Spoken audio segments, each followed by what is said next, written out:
Eyampa emperiso dem anfoso ani aka yanom.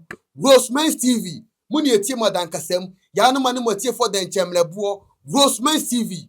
Fatum. All right, you're more about Infirmary ROSEMENS TV, so here we YouTube. Memraso, so what's your tenor saying? You're going to see Honsem. You could be Bibiani na yako dance park and you could incomo.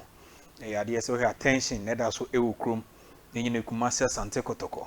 Any Bibiani go stars match by the rear. Now, before CB game new proper, no, you heard a major incident in CCA weekend the train na rear. Na yintimi eni ho enkomo nti yenko screens no so na yenhwe ne yintimi eni ho enkomo bi anso no entimi enye kama ewo video mu ha nti obepo so ewo ba bi asek no na ha e de mame we eye brebu kwa ne din ye di brekum Chelsea ene eye Dreams FC Dreams ebo ni si akan ewo fi Tuba Astrotef na match no ba na wie na chese ade se Dreams ahye eye brekum Chelsea kaba kwa abro mu entimi ante na so we screens ni so a baby a circle no ewo no referee no kire say ball no abo brekum Chelsea defender ensa nti because of that nti no waji penalty e de etia brekum Chelsea ama Dreams abo ahye mo winning by goal to nil. But on your screen any illustrations na ya no wo hwe baby a ball no ewo na there is no ensa bia emenho but referee ne say ensa wo ho nti waji penalty edi etia 8 man din edi eye brekum Chelsea ema Dreams ebo edi ehye that from bia mi gina ene nkoma yedi ene metena ase ehye ene de ense bia ni hono ma e was a referee no edi penalty di tiom to bebo play na yetimi atwa nkomo nti this penalty was a wrong call so this is it obi sansa poso ha a ball no ene epie no to hwe e ba bia e ba si top hono ka kra bi hu se ball no ene wo hono no so the referee manufactured a penalty e wo game we made my Dreams FC and my Dreams e winning by goal to nil nti ento aso ene the same this incident no no penalty mo mo a omoto aso ekobo e de ehye now this is Asante Kotoko go a wo share in the extra time a referee eje offside edit Asante Kotoko but on your screen say wo share player na wo gina di arc ni mu na wono any player na owo far top Bibiani Gold Stars e wo 4 players e wo mo line so na wo hye ni odi kan e de free bengum fa so ho ba any ne wo mfinfin a oni otoso miensa na both played eduku onside ball no to atene so referee say no answer na obeje off no the question be say at the time of the kick of the pass ehin na nipa na o hye goal no ejina and I say at the time a wunya touch of the ball, wo ukra ball wunya touch no. Nipa na wo share go na hen na no wogina. Nti ho na do judge say na nipa ni gina offside position. And I say wogina offside position. So there you have it on your screen. Pass no enso every the midfield or mo eba. Ohu ni say Asante Kotoko player no ebo pass now the location any the positioning of the striker. Any ebubu kwa ni din e brekum Chelsea Bibiani Gold Stars defenders na. You can clearly see say the man in the middle out the free a sort air bar see what kind of tossing and new di kind of played eduku onside ball no to atenum the and referee him say offside our J edit abubu kwa ni Asante Kotoko go no eno entimi engine nti anto aso na entimi eni enkomo na aka no enso ewo fidie ma so that's how major incident ni no see no eno ehun ensemesi ete nyenwa game no mu a proper there Asante Kotoko went into the game with the 4-2-3-1 formation. So the back four no Asiedu, Ablo, Ansu, and Blade. Then you have goalkeeper Mo Kamara, Edem, Samba, any in team, agent defenders, any Che, Baba Yaya, and Dauda, and the ball behind Abbott Amwa. Now this system no nyeka any Asante Kotoko any physical presence up front. Because Abbott any brekum Chelsea defenders no extra goal. He cannot hold on to the ball because physically air balls no he cannot pick air balls ni na. Now this lineup now who screens so without the ball the trainer ejina striker na chino ebeka inti menu ne samba ho ema Asante Kotoko enya 5 in the middle ni nyina any say tima ni den ade Bibiani Gold Stars one team a omo ho odin dodo na ejina mu mfinfin ense won na ebo no wa map up a strategy obetimi edia contain wom ewoye mfinfin from horoma they will definitely beat you to it ewo the central area of the field and I'm say coach and any Karim Zito ehuye say Simani dini Bibiani Go Stars ahwode mfimfini ntino. He decided said this is the lineup obetimi ediako nto be sacrifice the physical presence e wona nim hono no no de be control mfimfini menioma enso etimi akoyie. Na nsa na yebebo play ni etimi ato aso no. Ye di san komo na wie no na dressing room ya na eni hono bi na emom ne ebesi wa group man so no ena me ye tena se hu se da bi enkomo sei ena akoso wo dressing room. Na smart enough from ayebobo kwa ne den Bibiani Go Stars. Everyone who line up when everyone say Kumasi Asante Kotoko, midfield dominance, numerical advantage. They also opted say Kotoko, and so one teamer. They love to build from the back. No, almost have seen Eddie could opponent have. Ain't the sir and Kumasi Asante Kotoko, and so see that kind of. This is what we are also going to do.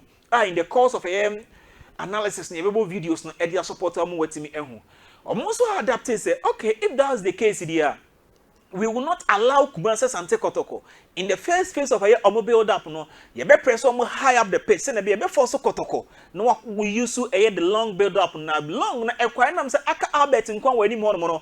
We beat him to 8 na yet me afabono and so at the attack Kumasi Asante Kotoko. Into with this lineup, Bibiani Go Stars and also map up a strategy. We will decide say they will not allow Kumasi Asante Kotoko to build from the back. And more time and space. With the short build up, the first phase, the second phase, and the third phase. They will force them to abandon the first phase and the second phase. Then they will go a long build up. And to see able play now, yet me Eddie who encommodate. So this lineup, and actually how our two teams will be and so it me used into any advantage. So there you have it. We post one mame. And now who say from Kamara to Ansu, then you see say Bubu Kone Ding the Bibiani Go Stars. Press high up the picture. Omo emom that time in space no on the ball. Omo ere share one mom use the long build up no Eddie Fletch ebesen Eddie Ekoye into bebo play. Ni ahye enso o crab on dia no betimi the boy so there you have it. Our ball long ball no Eddie Akone Ekoye no Bibiani Go Stars esanso etimi return ball no and mom etimi geni possession of the ball. Etimi ekru kamenyoma etimi ekoye dem so allow it to flow. And at the end, another incident and I say another occasion, San Forsu Kumasi Asante Kotoko to go with the long build up. Etimi ebody by. So on the day, the lineup and how our Kotoko set it up no obo post or hand media mame. And no Emma Bobo Kondin Bibiani Go Stars went in with a high pressing system. Ede for so Kotoko Emma no call with a long build ups. Now you know the inkomoka edit say. Se Kotoko enkra bona.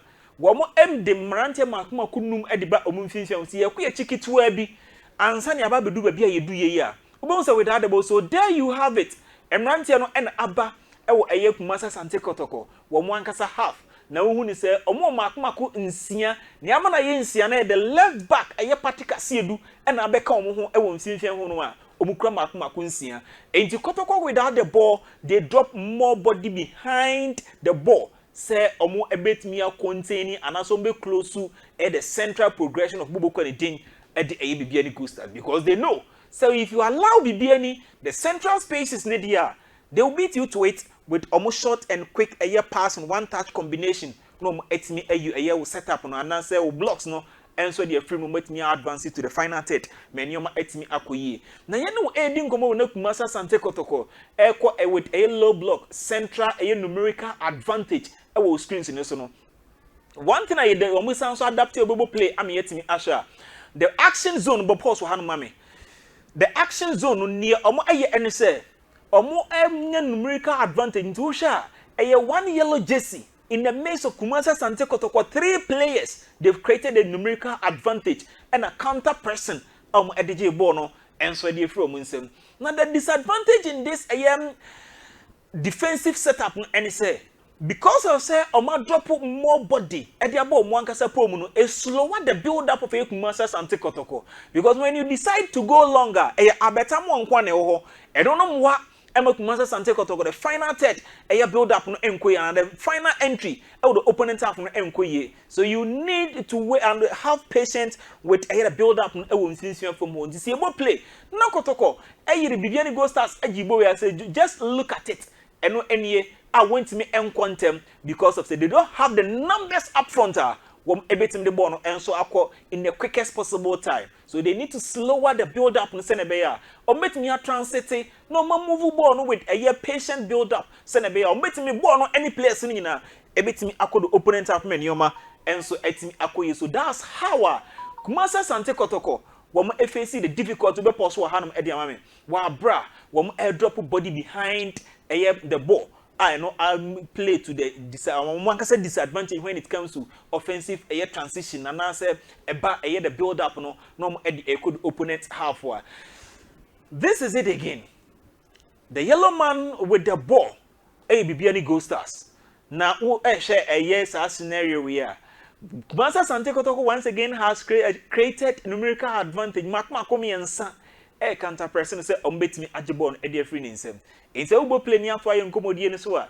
That is how coach Anini Karim Zito line up ne mrantie no e dey area game nim. So from low block to a mid block, Kumasa Asante Kotoko and ekwa with the low block no. Enti eno any how game no esi ekwa tactically from the two coaches na yene wo enso etimi ahyeme nioma etimi akoye wa ha ena eye nsem ni nyina no yebetimi enso ede asi ewo kasafidie so mi den ede Steven Apia.